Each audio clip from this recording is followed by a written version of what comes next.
नमस्कार, मैं डॉक्टर पीयूष रंजन हूँ। मैं सर गंगा राम हॉस्पिटल नई दिल्ली में गैस्ट्रोएंटरोलॉजिस्ट हूँ। आज आपसे मैं गॉल ब्लैडर के स्टोन्स के बारे में कुछ बातें करूँगा।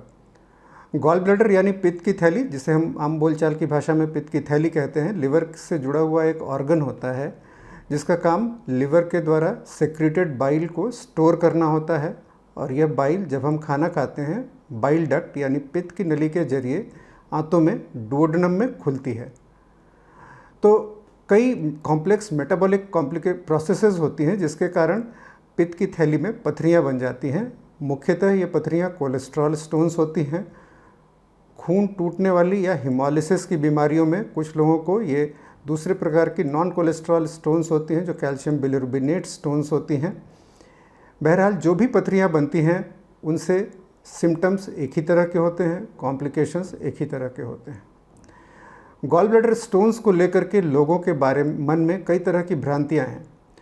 सबसे पहले मैं आपको ये बता दूं कि गॉल ब्लैडर में स्टोन्स काफ़ी कॉमन होते हैं। ये एक काफ़ी कॉमन चीज़ है और जनरल पॉपुलेशन स्टडीज़ में देखा गया है कि लगभग 5 से 10% लोगों की गॉल ब्लैडर में स्टोन्स होते हैं और इसका नियरली 10% लोगों में ही सिम्टम्स एक गिवन पॉइंट ऑफ टाइम पे आता है और ज़्यादातर लोग इससे एसिम्टोमेटिक होते हैं। कई लोगों के मन में ये भ्रांति होती है कि अगर गॉल स्टोन छोटा है तो हम उसको छोड़ दें और उसको बड़ा है तभी उसका इलाज कराएं। कई लोग ये सोचते हैं कि आयुर्वेदिक या होम्योपैथिक के ज़रिए गॉल स्टोन्स को डिज़ोल्व करने का कोई ट्रीटमेंट होता है। जनरल साइंटिफिक मान्यता ये है कि अगर गॉल स्टोन एसिम्टोमेटिक हैं तो उनको छोड़ देना चाहिए, यानी कि उनके लिए कुछ नहीं करना चाहिए। गॉल ब्लैडर जब सिम्टोमेटिक हो तो उसका इलाज सिर्फ और सिर्फ ऑपरेशन होता है। सिम्टोमेटिक गॉल स्टोन्स किसको कहते हैं? जब भी हमारे पेट के सेंटर में या राइट साइड में अपर पार्ट में पेन हो। आमतौर पे ये पेन सीवियर पेन होता है और जनरली आधे घंटे से ज़्यादा रहता है, तो ये बिलियरी कॉलिक यानी गॉल ब्लैडर के स्टोन से होने वाला पेन कहलाता है।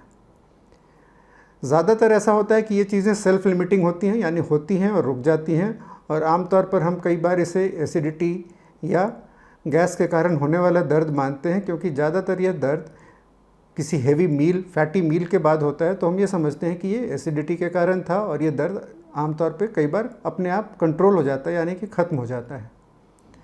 तो कई बार जब भी हमें ये सिम्टम हो, गॉल ब्लैडर के स्टोन को डायग्नोज करने का सबसे आसान तरीका अल्ट्रासाउंड होता है।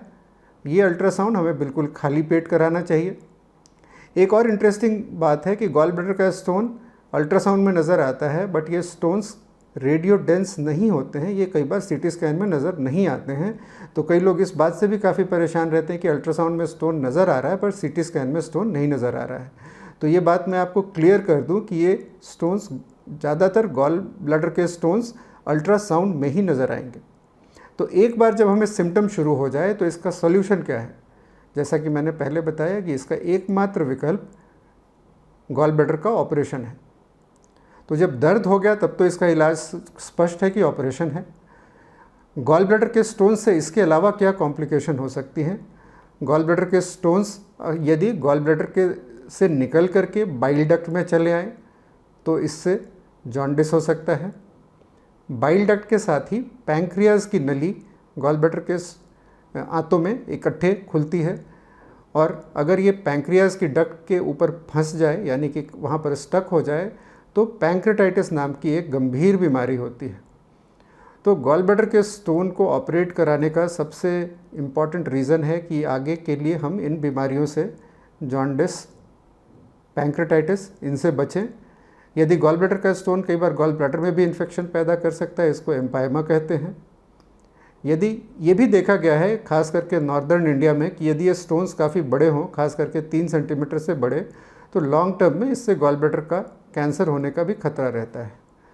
तो सिम्टोमेटिक जब भी हो, आपको दर्द जब भी हो, उसका ऑपरेशन ज़रूर कराना चाहिए।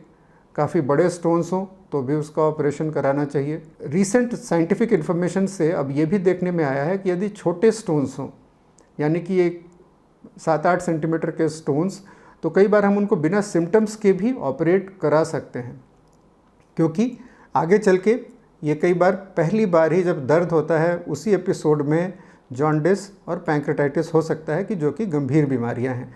तो अगर हम इनसे बचना चाहें तो जब भी ये नज़र आए, कई बार ऐसा होता है कि जब हम किसी और कारण से अल्ट्रासाउंड करा रहे होते हैं, जैसे रूटीन हेल्थ चेकअप में करा रहे हों, तो गॉल ब्लैडर में स्टोन्स नज़र आ रहे हैं और हमें सिम्टम पहले से कोई भी नहीं है।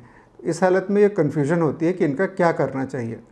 तो अगर छोटे स्टोन्स हैं तो अगर हम चाहें आगे बचने के लिए ज़रूर करा लें। सिंगल लार्ज स्टोन है तो हम सिम्टम्स को ध्यान में रखें। जब भी तेज़ दर्द, जैसा कि मैंने आपको पहले बताया, पेट के जिन लोकेशंस में आधे घंटे से ज़्यादा हो तो उसको ऑपरेट करा लें।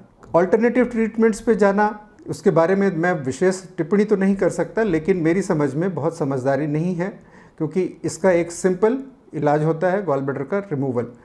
99.5% लैप्रोस्कोपिक कोलेसिस्टेक्टमी, यानी कि छोटे होल्स के ज़रिए, पेट में 4 छोटे होल्स के ज़रिए इन गॉल ब्लैडर को निकाला जा सकता है। ये एक सिंपल 45 मिनट से 1 घंटे का ऑपरेशन होता है। कई हॉस्पिटल्स में ये इलेक्टिवली डे केयर ऑपरेशन होता है, यानी कि आप सुबह आते हैं, शाम तक, रात तक घर जा सकते हैं, या ज़्यादा से ज़्यादा अगले दिन घर जा सकते हैं।